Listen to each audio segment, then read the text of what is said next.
नमस्कार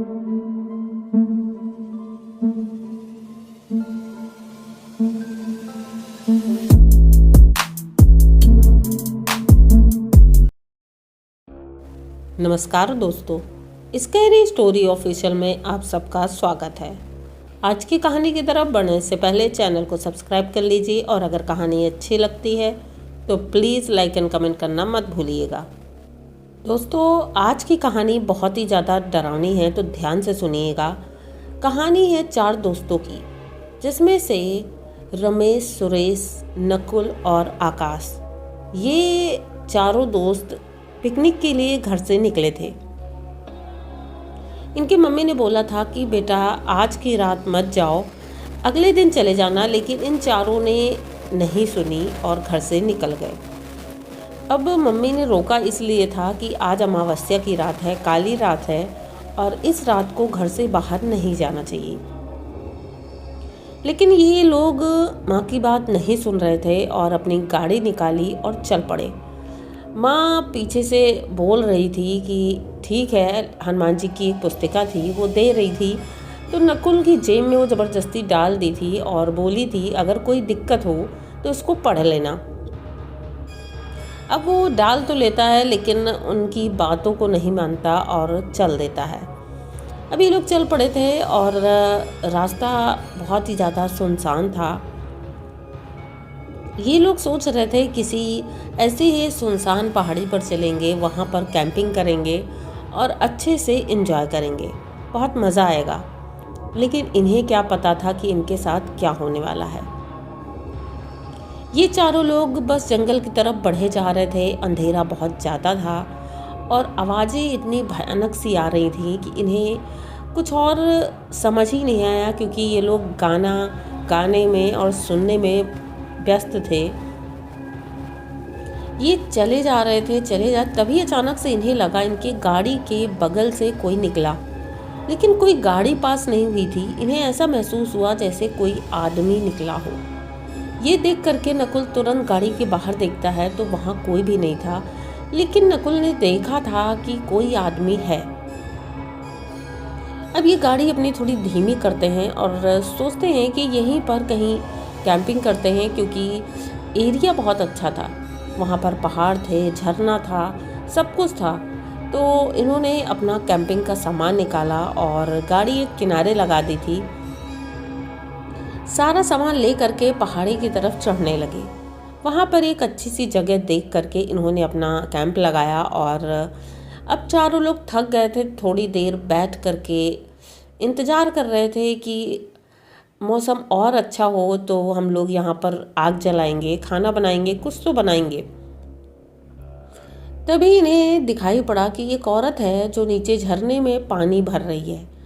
तो रमेश कहता है कि इतनी रात को भी कोई पानी भरने आ सकता है क्या? तो ये लोग कहते हो सकता है, पास के गांव की होगी, वो पानी भर रही होगी।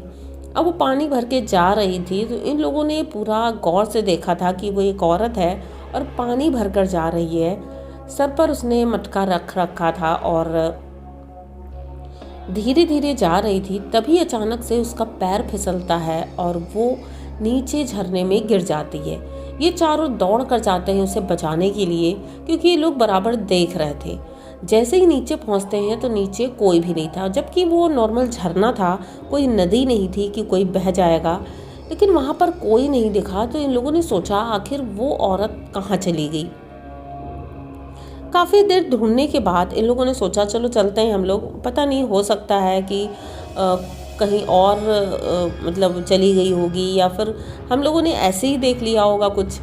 अब कुछ भी करके अवॉइड करते हैं और वहाँ से ऊपर आते हैं, अपने कैंप के पास बैठते हैं और आग जलाते हैं।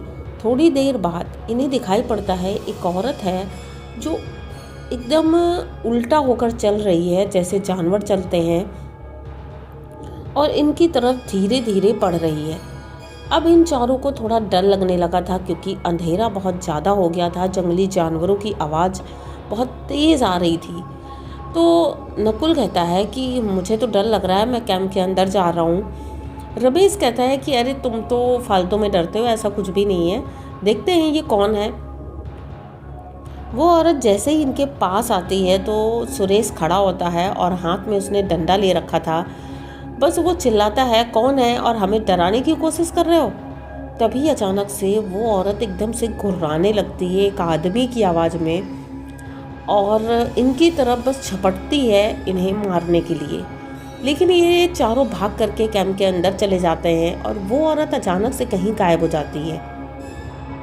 अब ये लोग सोचते हैं कि आखिर वो औरत कहाँ चली गई, हमें ढूंढना पड़ेगा, क्योंकि हो न हो अगर वो यहाँ पर होगी तो हमें रात भर और ख़तरा रहेगा।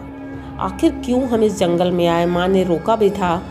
तभी अचानक से इतनी तेज़ आंधी चलने लगती है और तूफान जैसा आने लगता है, उनका टेंट उड़ने लगता है और अचानक से बारिश भी होने लगती है। वैसे तो पहाड़ों पर ये सारी चीज़ें नॉर्मल हैं, लेकिन ये तूफान कुछ ज़्यादा ही अजीब था। सिर्फ जहाँ पर ये लोग रुके थे वहीं पर तेज़ तूफान था, बाकी जगह पर एकदम शांत माहौल था। ये बहुत ही ज़्यादा अजीब था। ये लोग अपना टेंट तो छोड़ देते हैं, अपना सामान उठाते हैं और वहाँ से भागते हैं। अब ऊपर से नीचे उतर रहे थे, तभी अचानक से इन्हें महसूस होता है कि इनके पीछे भी कोई चल रहा है।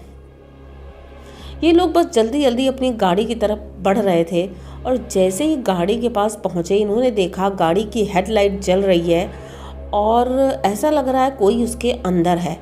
अब ये गाड़ी के अंदर जाना चाह रहे थे लेकिन गाड़ी लॉक थी, खुल नहीं रही थी। इन लोगों ने बहुत प्रयास किया, चाबी लगाई, लेकिन इनकी चाबी नहीं लग रही थी। अब ये लोग बाहर खड़े भीग रहे थे, इन्हें कुछ समझ नहीं आ रहा था ये क्या हो रहा है। तभी नकुल कहता है, अरे माँ ने कहा था कोई प्रॉब्लम हो तो हनुमान जी की पुस्तिका है, सुंदरकांड का पाठ कर लेना। तो ये बस ये तुरंत अपनी बुक निकालता है और पढ़ना शुरू कर देता है। जैसे ही पढ़ता है तो गाड़ी में वो चाबी लग जाती है और ये सभी लोग गाड़ी के अंदर। अब सेफ्टी से ये लोग गाड़ी के अंदर तो बैठ जाते हैं, लेकिन गाड़ी स्टार्ट नहीं हो रही थी। ये लोग बहुत देर परेशान होते हैं। फाइनली सुंदरकांड भी कंप्लीट हो गई थी, लेकिन जब थोड़ी देर बाद गाड़ी स्टार्ट होती है तो ये लोग यहाँ से चलते हैं और इन्हें महसूस हो रहा था इनकी गाड़ी में कुछ अजीब सी बदबू थी जो कि बहुत ही ज़्यादा असहनीय थी। और रमेश और सुरेश जो कि पीछे बैठे हुए थे, इनके अचानक से उल्टियाँ होने लगी। अब उल्टी होने लगी तो सभी लोग परेशान हो जाते हैं, गाड़ी के शीशे खोल देते हैं, क्योंकि गाड़ी से उतरने की हिम्मत तो किसी की नहीं थी। ये लोग उल्टी कर रहे थे, इनकी तबीयत इतनी ख़राब हो गई थी कि घर लग रहा था कैसे पहुँचे हम लोग। किसी तरह उन्हें संभालते हैं, पानी से मुंह धुलाते हैं। इनकी आंखें एकदम चढ़ गई थी, सफ़ेद पड़ गई थी और नकुल बहुत ज़्यादा डर गया था। वो इनको लेके सीधे घर जाता है। जब घर पहुंचते हैं तो इनकी माँ देखते ही समझ जाती है कि कुछ ना कुछ तो हुआ है। अब ये लोग वहाँ जाते हैं, उन दोनों को गाड़ी से निकालते हैं। वो दोनों भाई थे तो उनकी फैमिली को फ़ोन करते हैं और उनकी फैमिली वाले भी आते हैं। अब उनकी हालत देख करके तो ये लोग समझ नहीं पा रहे थे आखिर क्या हुआ है। उनके होश नहीं था बिल्कुल भी। तभी नकुल की मम्मी थोड़ी धार्मिक प्रवृत्ति की थी और उन्होंने घर में पूजन किया और इन लोगों की नज़र उतारी। जब नज़र उतारी, टोटका थोड़ा सा किया, उससे उन दोनों की हालत में कुछ तो सुधार हुआ। लेकिन उसके बाद उन्होंने बोला कि इन दोनों को बालाजी ले जाना पड़ेगा, क्योंकि शायद इनके ऊपर कोई चुड़ैल या किसी प्रेत का साया है।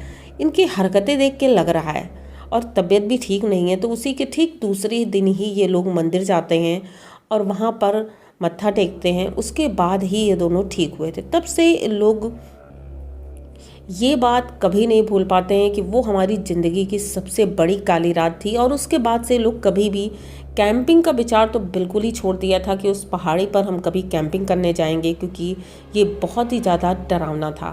तो आप लोगों को इनकी ये कहानी कैसी लगी? अगर अच्छी लगी हो तो प्लीज़ चैनल को सब्सक्राइब करिए, लाइक कमेंट करिए, शेयर करिए। और इसी तरह की अगर आपके पास भी कोई कहानी है तो इंस्टाग्राम का लिंक है, वहाँ पर जा करके आप अपनी कहानियाँ भेज सकते हैं। और अभी फ़िलहाल मेरी तबीयत ठीक नहीं है, इस वजह से अगर कोई डिस्टर्बेंस हो या कोई प्रॉब्लम हो तो प्लीज़ माफ़ कर दीजिएगा और ज़रूर हमारी वीडियो को पूरा देखिएगा। मिलते हैं किसी नई वीडियो में, तब तक के लिए डरते रहिए।